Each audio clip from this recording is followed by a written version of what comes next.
What's going on, guys? I'm the Mahano, and in today's video we're going to be picking a couple of random games I've found on the internet. These games could be on the Oculus Store or on the Steam Store, and I'm gonna be playing them. So there's a couple of things I want to first say. First of all, I did originally want to play the games with live audio. Would that be it? So where the microphone's picking up while I'm playing. However, the Rift S microphone is rubbish, and I couldn't get another microphone to work properly with the VR. Yeah, so that's the first issue. But I'm gonna be commentating over the videos just to talk and chat rubbish about them and see how they are. Second thing, I will be leaving links in the description to all these games, and I'll also leave a pop-up on the screen of how much the game costs and what store it's on. So, let's get right into it. So the first game is Zombie Slayer VR. I'm going to read the description on Steam for this one. Zombie Slayer VR is an immersive first-person shooter where you survive against endless waves of zombies. Team up with friends or survive alone to try and reach new records. The waves get harder as you go, so how long can you last? Kill zombies, earn points, buy weapons, unlock new rooms, and survive. Currently, the game includes 14 weapons, 1 map, and 1 stat upgrade. Stat upgrades are the machines with levers. They provide boosts to HP, damage, ammo, etc. Okay, so Zombie Slayer VR is £7.19 currently. Prices may change over time. If you're watching this in a couple of weeks, maybe even a few months, the price may change. The game released on 11th of June 2020. It's been getting regular updates. I think they recently added an RPG, which I'll show in this gameplay. Zombie Slayer VR is a pretty fun game. I can imagine it being quite fun with multiplayer. It's pretty much as Nazi zombies. It's a cartoony style Nazi zombies. The map is pretty much identical.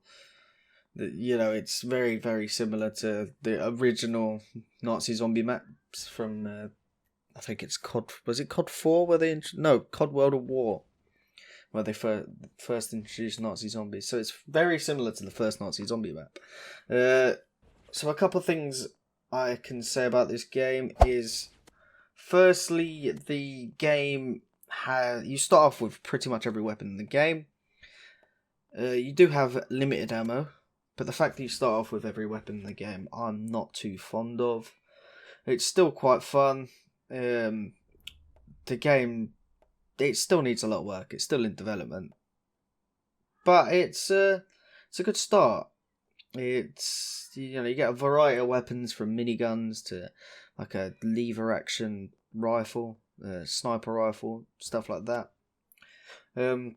Another thing I disliked about the game is the way the grips work. So with this game, I know it happens quite a lot of games, but it's just a preference. But when you grip a weapon, it's not hold to hold the weapon. You just grip it once and then it holds, then grip it again to let go. Kind of not my cup of tea. I prefer having to constantly grip and let go when I want to let go, but that's a preference thing. It's got smooth turning and snap turning, which is pretty good for comfort settings. I don't know if it's got teleportation. I didn't see teleportation, but that's not really a problem for me. I like to, move about freely. But overall, the game's pretty fun. It's £7.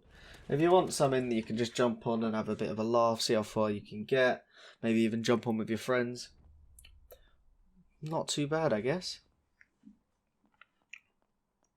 Okay, so the second game is a game called Powers VR. Let's read the Steam description. Power VR lets you be the caped crusader from the comic books. Featuring a cast of colourful heroes, you get to test out their unique superpowers in Metropolis. Completing challenges, unlock all superpowers, fight enemies, and discover hidden collectibles, with more heroes and challenges yet to come. There's a bit more to it, but you can read that yourself from the description if you like. So, my first experience with this game, I will just show you on screen now. So I've got quite a powerful computer. I've got an RTX 2080 and a i7 9700K. So it should be more than capable of running a VR game like this. It just loading screens were just crashing and doing weird visual things and stuff like that. But when I did get it working, the game was okay. So you're a superhero. You've got, you're a different superheroes, so you can switch between different superheroes you are, and they give you different powers. In the tutorial, I got to play with 2 superheroes. So one of them was a dude that can lift up and throw rocks, and another one was a dude who can use like a flame, shoot flames out of his hands. With that was pretty cool. But then after the tutorial, you go into a sandbox mode. The issue I had with this is I didn't really know what I was doing. There was not really any instructions and stuff. I had a teleport about, tried to look for some things, picked up some collectible things which I don't have a clue what to do.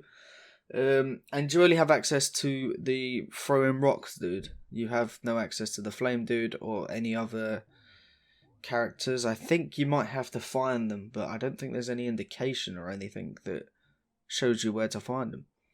The world looks pretty cool. It's a bit bland. There's not really too much going on apart from a few random enemies dotted about the map. And like I said, you need to find the characters, I think. In the trailer, I have seen someone flying about and running like really fast, like Dash, I guess, from The Incredibles. But I couldn't find them characters myself. Granted, I only played this for about half an hour, 20 minutes, I guess. It does seem kind of cool. I read in the reviews it's more of like a proof of concept and it's going to be worked on, but I guess we'll have to see. A couple of gripes I had with it was, one, the locomotion kind of thing. It does have teleport, and it does have like moving, as in like walking forward and backwards, but it's kind of slow, and teleportation's the way to go. But it doesn't have like a smooth turn or even a snap turn. You've actually got to physically turn around the room. And if you're like me and don't really have like a tethered wire or anything like that, it's just running across the floor, it's kind of a pain. So I would like a smooth turn or even a snap turn. But aside from that, it was a cool game. It was pretty fun. I'd like to see what they do more with it. One thing I forgot to mention is it costs £5.24. Currently there's a 25% off sale. Offer ends 17th of October. So another 6 days it's for £5.24. The game came out yesterday on the 10th of October. So not too bad, I guess. So the next game is called Straight on Aint. This is a clay pigeon shooting simulator. Something like that. I'm not into clay pigeon shooting myself, but thought I might give it a try. Turns out I'm utterly rubbish. So, Straight on Aint VR is a skeet simulation game with the focus on keeping muscle and eye movement memory while in between practice sessions or tournaments. There are 3 different modes to play with. Training mode, show hold points, target lead, and where you missed relative to the target. Practice mode, move freely from station to station and shoot as much as you want. Tournament mode, complete in a 100 target tournament for a class ranking with tournament specific rules. Okay, so I've played the game. It's very simple. You have a shotgun, you go to a certain angle, or you do like a tournament or practice mode or whatnot. So you go to a certain angle and you shoot the flying disc in the sky. I take it with tournament mode, you have, you've got to get as much as you can, shoot it and not miss. It's harder than it looks. There's not really an indicator when you shoot. There's a sound, but you don't see like a muzzle flash or, a bullet flying. It's kind of awkward. I can imagine it could be kind of fun if you're into this kind of stuff. I suppose it's a good way to practice. You can only hold the shotgun with one hand. I'm assuming most clay pigeon shooters would shoot it with two rather than just one-handed, but I guess that's just how it is.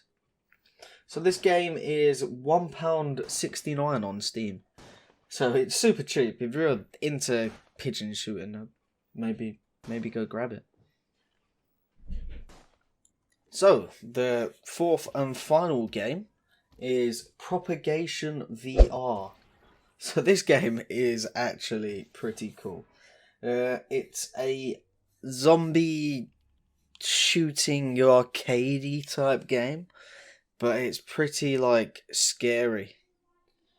So let's read about this. Combining survival horror and static wave shooting, Propagation VR will get your adrenaline pumping as you try to survive the apocalypse brought by a mysterious virus. Armed only with your guns and your fists, fight off terrifying zombies and other multi-species mutants. Will you get out alive? So yeah, there's more to it. There's a long ass paragraph in it, but in retrospect, you're stood in one place. 360 zombies are gonna come from different directions. There's different types of zombies. You've got to shoot and kill them and survive as long as you can. I think you have 10 lives, so you can get hit 10 times before you die. I didn't even make it that far because right at the end, I will show you a clip of me throwing my headset off because a zombie runs up to me and I just turn around and there's this big zombie hit me, and I kind of pooped myself a little bit there. But it is quite a fun game. I enjoyed it. It was it's a cool game maybe to get your friends to try. And the price of it is free. It costs no money. So, if you've got a VR headset, it's definitely worth a try, especially considering you don't have to pay for it. It's cool. You've got a pistol, you've got a shotgun. Like I said, there's different types of zombies. The atmosphere and the graphics is really good. It's scary, man. It's scary. Anyway, I hope you enjoyed this video. If you did enjoy, don't forget to leave a like, comment, and subscribe. I'm going to be bringing out loads more VR content soon. We've got some cool games lined up, to be honest. Anyway, I hope you have a great day. Goodbye.